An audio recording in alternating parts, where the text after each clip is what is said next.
So Stranger Things Season 5 is coming out very soon, and I'm making it my goal to create a dedicated land for it in my Theme Park Tycoon 2 map. So in the last episode, if we hop over this wall, you can see that we created a lagoon for my nighttime show. That will be for the park. And over towards the right of the park, I created the entranceway for the Stranger Things land, which is just a windy road going down a river stream. A very natural take to Stranger Things. But we also created Hawkins' lab, Hopper's cabin, and just a lot of little things to represent the Stranger Things series. Off camera, I built this emergency exit or employee entrance, and what we're going to be building today is all of this stuff. All this empty space is going to be filled up, and we're going to do it all in one episode. So you can see we're going to build Mike's house right there. It's going to be very exciting, but I also don't know where a lot of things are going to go. Like, I really don't know what's going to go in this plot of land. But I also know what's going to go here, and I know what's going to go there. A lot of this is going to be trial and error, so let's get started. I'm going to build a little bit off camera real quick. Alright, so I built the outer shell for Mike's house, and now we're just going to kind of cut and copy these windows around. It's a very colonial, traditional style, American style house, and I really love this house. I think it's the most iconic one out of all the kids' houses in the show. I didn't mention this, but this is going to be a longer episode, probably around 15 minutes. So grab a snack, grab a popcorn. We have 7 buildings we're going to be building today. So I'm kind of just adding in these little details, so when you get closer to the house, you can see the lining. I'm now adding in the iconic chimney, just to make it so it looks like it kind of goes down there. And now we're just gonna copy these windows over to the garage and over to the side buildings. If you're watching this, as I'm recording it, season 5 has not come out yet, so it might actually be out for you right now. So I really don't know what's going to happen in the 5th season. I think I have my own theories, but I don't think they're gonna come true. And I think the ride is going to be a little bit confusing because we are using my theories. But, you know, I think it's going to be a good ride overall. And that's what the next episode's going to be. This episode's just going to be focused on the land. But yeah, you can just see I created this door. And now I'm creating these curtains behind the doors and the windows, because I'm not building an interior, which is upsetting for most people. I just don't think this park would have it in its budget. AKA, I'm running out of file space for this park, so any kind of detail cutting I can do, I'm gonna do it. And I'm kind of just adding these bushes. Mike's house does have a lot of shrubbery around it, so I'm gonna definitely include that.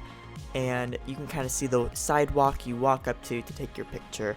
And now we're gonna create the roof. It's just a very simple roof. I'm pretty sure in real life it's a metal roof or tin roof, if that's a thing. So yeah, we're just gonna recreate that to make it detailed from top to bottom.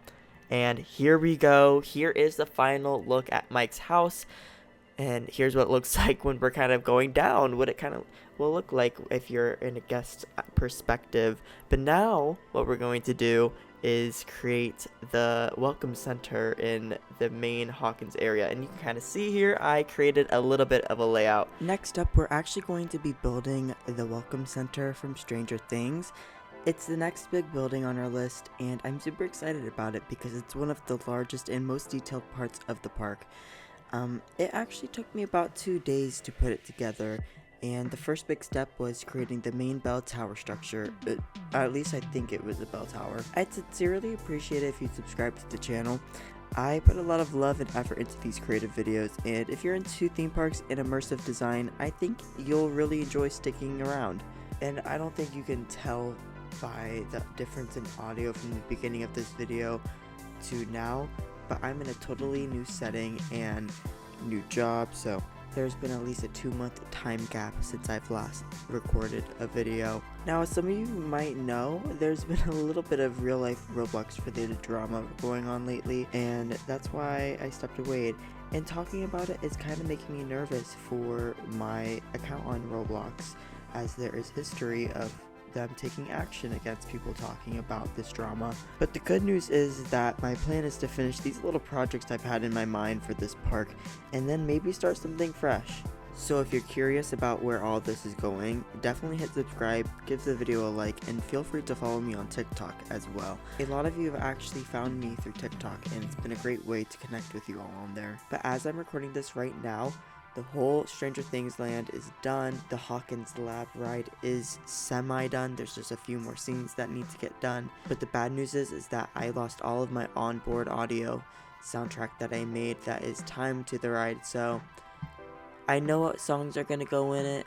Luckily, I haven't written the script or anything, so it's still salvageable, but it's kind of upsetting. Anyways, moving on, this building is very interesting to me. There have been various plot points that have happened in the library throughout the show and every season, and I just like the overall aesthetic of it, so it is going in my park. So I didn't record the rest of the building getting built on camera, but there is a little porch area which is very small, but we are going to move on to the next building, which is going to be Starcourt Mall. I'm very excited to build this one with you guys because this is going to be a very complicated build. I can already tell from just all the colors and lighting and things to make it come together. It's going to be a journey. You can kind of see I'm not working with a lot of room here, so you can't enter Starcourt Mall. But what I can tell you is that it makes the land feel so much more bigger and it gives depth to it, which it needs. Please trust the process while I'm building this. Most of the detail is going to be at the actual entrance of Starcourt anyways, so there's a lot of trimming that needs to be added, a lot of lighting like the pink and red neon accents. And as I'm building this land, I can't help but feel a little bit dated myself. I'm just realizing how much time has flown by. It's almost been a decade since the first season of Stranger Things came out. It's kind of crazy to think about how there are generations of fans within the Stranger Things community now. One group feels nostalgic for the series and the story itself, while the other is nostalgic for the actual time period it portrays. But I envision this land having distinct zones, the first one being the wilderness area, which is what you see at the entrance, giving that initial Stranger Things woods vibe. Then the second zone would transition into the town and neighborhood area, capturing the suburban feel of Stranger Things. Finally, the third zone would center around the ride itself, Hawkins Lab, which is kind of the Disney castle of this land. And Hawkins Lab is where the Stranger Things story kicks off. Now that I have the pillars in place, I'm just going to kind of shape out the rest of the building, which is kind of just the overhang and the entranceway, which the entranceway actually has so much detail in it, a lot of layers. We're going to use a little bit of forced perspective to kind of make it seem like it's going to continue on, but it really doesn't. But you can kind of see we're not working with a big footprint here, so I'm really trying to pack as much detail as I possibly can. I've got the general shape of the doorway done, and off camera I built the doors. Next we're going to work on the overhang part of the build. It's this diamond shaped structure with a glass roof, and in game it looks gorgeous when the light shines through it. Honestly, one of my favorite details about this building is the combination of the signage and the overhang. I think it brings the building together. And here we have Starcourt Mall finally done. It's tucked away in our land, and while it doesn't have a ton of detail, I think it's just enough to fit right into the park without messing up the piece count for everything else. We'll move on to the next buildings, which are going to be the Radio Shack and Melvalds General Store. The reason I chose to build Radio Shack and Melvalds is because Bob and Joyce had a little relationship in season 2. It was actually a big storyline in season 2, so I thought including them would be a nice sentimental adjuster for this land, especially if you know what happens to that plot line. Without giving away any spoilers, you can see that the Radio Shack is actually a pretty simple build and took me no less than 20 minutes. Next we're going to move on to the window displays. I'm planning to fill them up with old TVs to give it a little bit of an interior. I'll try to make each TV a little different, some with different shapes, colors, and sizes. If I didn't have the giant top hat from my roller coaster Motor-Mania behind this area, I definitely would have made Melvalds and the Radio Shack the exit gift shop for the Stranger Things ride. But because the theme of this episode is me complaining about how small and limited the space is, we're just going to make it feel like you're in Hawkins, so you won't be able to go inside any of the buildings besides Hawkins Lab for the actual ride. Alright, so we got the TVs all set up for the Radio Shack, and now we're just going to throw in some signage. I'm also going to throw in a little door and entranceway to make it look like you can kind of go inside. I'll do that off camera, and then we'll have the first facade done. And there we go, the Radio Shack is done. It only took me around 20 to 30 minutes, but I think it looks great. Next up we've got Melvalds General Store. That's where Joyce works, Bill's mom. The building's got a really cool layout with the entrance kind of tucked into the front. There's a light blue stripe painted across the glass that matches the blue overhang with the store's sign on it. I love all the details here though.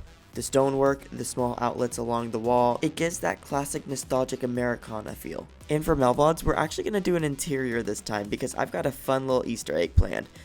But first, let's get the Melvalds General Store sign in place. And with that, the right side of Hawkins is officially done. You can see we've got all 6 buildings completed and detailed. For the little Easter egg inside Melvalds General Store, I added a magnet board with some magnets scattered around the floor. Just a fun little touch to tie it all together to Season 4.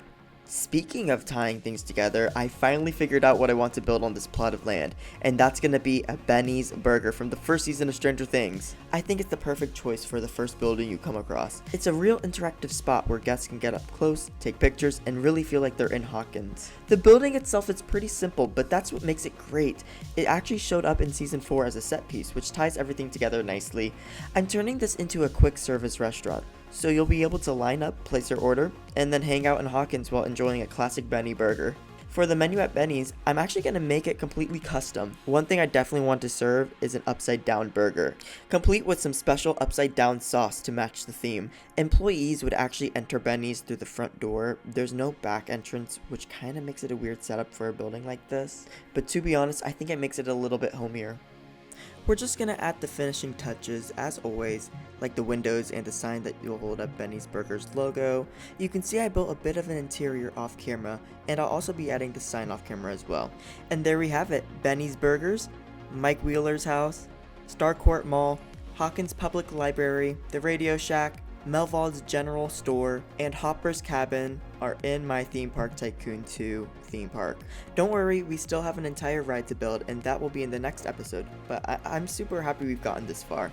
This video was months in the making, and you can probably hear my voice change a few times as I recorded in different rooms trying to get the best audio quality. Sorry it took a while to get this one out, but it's definitely a dense video, and honestly, I'm just really proud of how all these builds came out. If you enjoyed the video, I'd really appreciate it if you'd subscribe, like, and comment which build was your favorite. Also, follow me on TikTok under Niconstruct or Nicos Studios Theme Park. I'm planning to post more short film behind the scenes content on there. Anyways, let's hit those cinematics, and I'll see you in the next one. Bye bye.